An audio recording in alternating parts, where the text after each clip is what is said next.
Hello বন্ধুরা, আজকে আমার ব্লগ শুরু হচ্ছে সকালবেলায় বাড়ি থেকে চেম্বার যাওয়ার সময়। এখন আমি যাচ্ছি চেম্বারের দিকে। আমার পিঠে ব্যাগ দেখতেই পাচ্ছ তোমরা। ব্যাগ নিয়ে আমি চলে আসি চেম্বারের দিকে, তারপর তোমাদের সঙ্গে আবার দেখা হচ্ছে চেম্বারে গিয়ে। এখন আমরা চেম্বার থেকে বেরিয়ে গাড়িতে উঠে পড়েছি। এখন আমি যাচ্ছি স্যারকে আনতে। স্যারকে নিয়ে আমরা যাব বাইরে একটি চেম্বারে। দেখতে থাকো, স্যারকে নিয়ে আমি যাবো বাইরের চেম্বারে। এখন স্যার পৌঁছে গেছি স্যারের বাড়ির সামনে। স্যারের বাড়ির দিকে যাচ্ছিলাম, একটা ব্যাগ ছিল স্যারের বাড়িতে, সেই ব্যাগটা নিতে। তো যাওয়া যাক, চলো। তোমাদেরকে দেখো স্যারের বাড়ির জায়গাটাও দেখাচ্ছি, রাস্তাটা। এই রাস্তা দিয়ে আমি হেঁটে হেঁটে যাচ্ছিলাম স্যারের বাড়ির দিকে।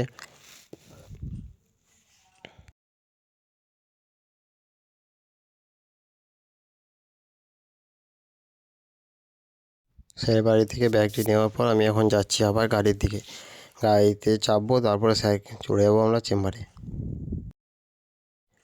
আমরা দেখো গাড়িতে চেপে পড়েছি। ঠিক আছে, আজকের ব্লগ আমার এতটাই। আবার দেখা হচ্ছে নতুন সময় নেক্সট ব্লগে। ততক্ষণ পর্যন্ত টাটা।